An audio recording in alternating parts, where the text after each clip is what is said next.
dear audience? Are you a heart that seeks peace? Then you are in the right place.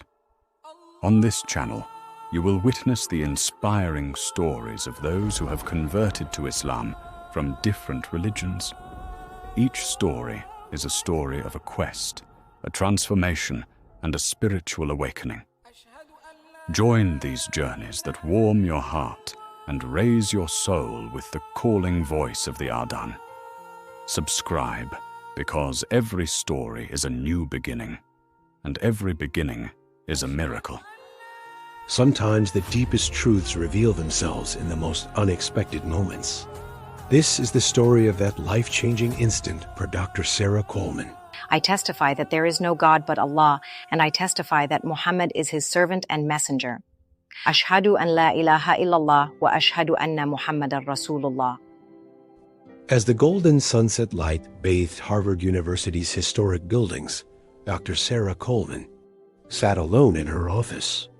A 15-year veteran philosophy professor, Sarah was an accomplished thinker with numerous published articles and books to her name. Yet tonight, a student's paper had unsettled her worldview. At 42, Sarah had always approached religion with skepticism, valuing science and logic above all else. But this paper was beginning to shake her foundations. This is the true story of an academic's incredible journey from doubt to faith, from darkness to light. Sarah's discovery of Islam would prove to be not just a personal transformation, but an exploration of humanity's deepest existential questions. Sarah Coleman had been a questioning child since her earliest years. Raised in a middle-class American family that nominally identified as Christian, they only attended church on holidays. Her engineer father and teacher mother both emphasized education. In high school philosophy classes, Sarah embraced Socrates' method and the wisdom of knowing that you know nothing. She focused on philosophy in college, specializing in epistemology and metaphysics. Her doctoral thesis examined modern skepticism and the theory of knowledge. The question, what is knowledge, became central to Sarah's life. Adopting Cartesian doubt as her method, she questioned everything. Regarding religion, she took an agnostic stance. God's existence or non-existence cannot be proven. This approach earned her respect in academic circles and accelerated her rise to full professorship. Sarah's life followed a predictable routine: breakfast, campus, lectures, research, home. Weekends were for reading, museum visits, and occasional outings with friends. Unmarried, she had devoted herself to her academic career. The start of fall semester always excited Sarah new students, new ideas, new debates. This term she was teaching philosophy of religion, requiring students to analyze the epistemological foundations of a religious tradition of their choice. Among them, Amira Hassan stood out, a bright young woman from an Egyptian-American family who had chosen Islam as her paper topic. Amira asked insightful questions, but never challenged Sarah's skeptical approach. Simply listening attentively.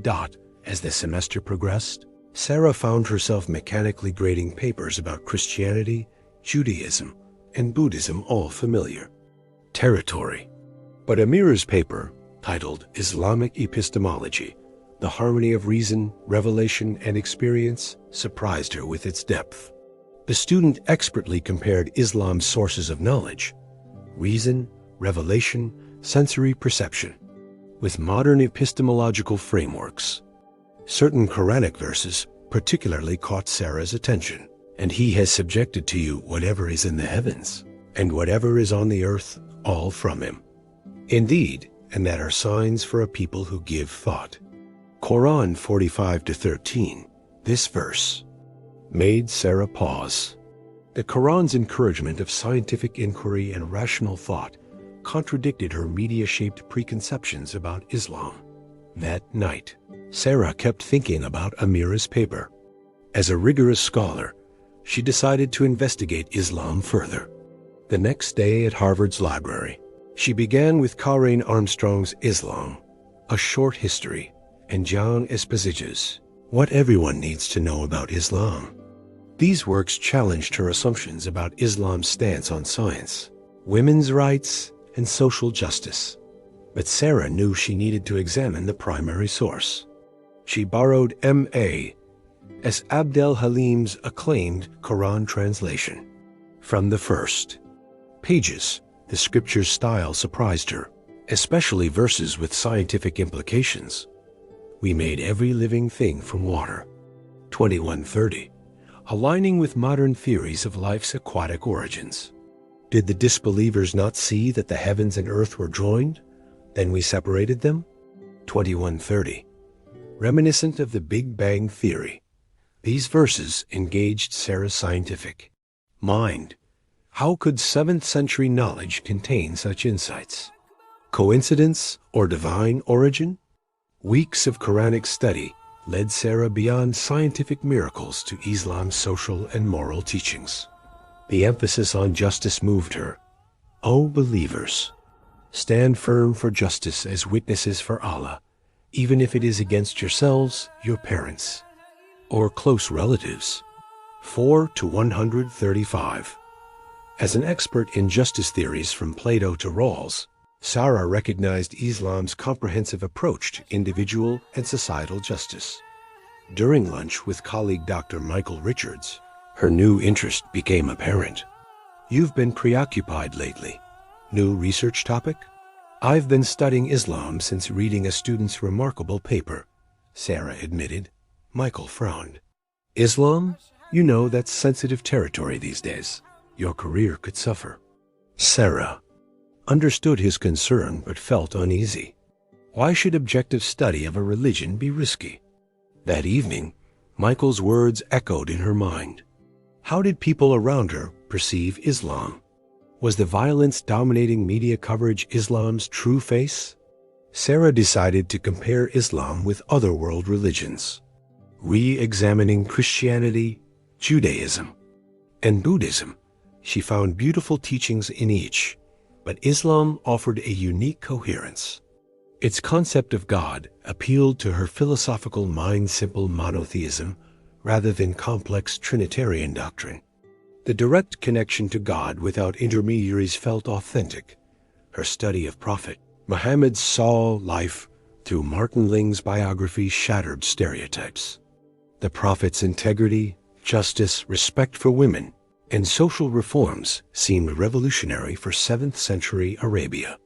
She also investigated Islamic practices, prayer, fasting, charity, pilgrimage, discovering they weren't mere rituals, but transformative disciplines with personal and social benefits. 3 months into her research, Sarah hit doubts about women's rights in Islam. Contradictory sources confused her, some praising Islam's elevation of women, others condemning its oppression. She turned to primary sources. Men shall have a share of what they earn, and women shall have a share of what they earn. 432. Whoever does righteousness, whether male or female, while being a believer, we will surely cause them to live a good life. 16 to 97. These verses affirm gender equality, yet Sarah knew about rights violations in Muslim countries. The answer came from scholar Asma Barla's work, distinguishing Islam's egalitarian principles from patriarchal cultural practices. Sarah's Islamic studies didn't go unnoticed. Students reacted when she objectively presented Islamic perspectives in class. After one lecture, Mark Johnson confronted her. Professor Coleman, are we supposed to believe you're defending Islam now? Mark, as a scholar, I maintain objectivity. I approach Islam as I would any subject. But Islam promotes terrorism. Associating Islam with terrorism is like blaming Christianity for the Crusades. No religion should be judged by its worst adherents. This exchange marked the beginning of Sarah feeling defensive about her academic objectivity. Department Chair Dr. Peterson later warned, "Parents are complaining you're promoting Islam." "I'm simply teaching comparative religion objectively," Sarah protested. "I know, but be careful. The administration is concerned." This troubled Sarah. Was academic freedom compromised when studying Islam? Her research was evolving beyond academic interest. Quranic verses about prayer resonated deeply. When my servants ask you about me, I am indeed near. I respond to the call of every supplicant when they call on me. 2 to 186. One evening, Sarah offered her first sincere prayer. If you exist, if you truly hear me, guide me, show me truth, free me from doubt. This prayer became a turning point. Islam was no longer just an intellectual pursuit, but a spiritual quest. The next day, Sarah visited the Islamic Society of Boston. Greeted warmly by Fatima Ahmed, she observed prayer for the first time. The communal harmony and humility in prostration moved her profoundly. Her family noticed the changes. During a visit, her mother Helen spotted Islamic books. What's this? Some dangerous new research? Just academic work, Mom. Nonsense. We're Christian, Sarah. That's our heritage. I'm only seeking knowledge, Sarah replied, hurt by her family's inability to understand scholarly curiosity. Her father, Robert, though supportive, cautioned, your career could suffer from this interest. Sarah appreciated their concern but believed in her right to pursue truth. During Ramadan, student Amira invited Sarah to an iftar dinner. Observing fasting people's serenity despite hunger fascinated her. An elderly woman explained, fasting isn't just abstaining from food, it's spiritual training, empathy for the poor, drawing nearer to God. Inspired, Sarah attempted her first fast, gaining new appreciation for hunger's realities. Negative media coverage about Muslims tested her resolve. After a terrorist attack, she questioned, am I wrong about Islam? The Qur'an answered, whoever kills an innocent person, it is as if he has killed all mankind. 532. John Esposito's book Unholy War further clarified how extremists distort Islam's peaceful teachings. After 6 months of study reading the Quran twice, examining hadith, and studying Islamic history, Sarah became intellectually convinced of Islam's truth. Yet embracing it meant life-altering changes, daily prayers, dietary restrictions, hijab. The decision terrified her. One night, she dreamed of a luminous garden where a voice asked, why hesitate when you've found truth? Waking in tears, Sarah knew the time had come. At the mosque, Imam Ahmed welcomed her. I want to embrace Islam, Sarah declared shakily. Taking the Shahada, I bear witness there is no God but Allah, and Muhammad is his messenger. Sarah felt an overwhelming weight lift. She was now Safiya, beginning her life as a Muslim. Her first prayers brought unprecedented peace. Wearing hijab to campus drew stares and questions. Colleague Michael Richards was blunt. This is career suicide. This is my truth, Safiya replied calmly. Her family reacted worse. Mother Helen wept. How could you abandon our faith? We're Christian, Safiya, protested Brother Tom. You've joined terrorists. Only Father Robert showed restraint. We need time to adjust. Friends distanced themselves. Feminist colleague Jennifer Walsh criticized hijab as oppressive. Is this really your choice? Yes, it liberates me from being sexualized. Even academic freedom came under threat when students complained about Islamic bias. Dean Williams warned, maintain neutrality. Meanwhile, the Muslim community embraced her. Fatima became her spiritual mentor, teaching prayer times, halal cooking, and Islamic etiquette. Amira, whose paper started it all, now called her Ummi, mother.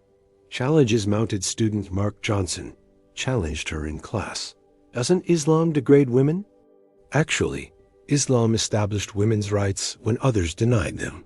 Safiya explained patiently about historical context. When her father suffered a heart attack, Brother Tom barred her from the hospital. You're not family anymore. Only her. Father's intervention allowed her in. That night, contemplating abandoning Islam to regain her family, she prayed desperately. The Quranic verse, "If Allah helps you, none can overcome you," 3-160, strengthened her resolve.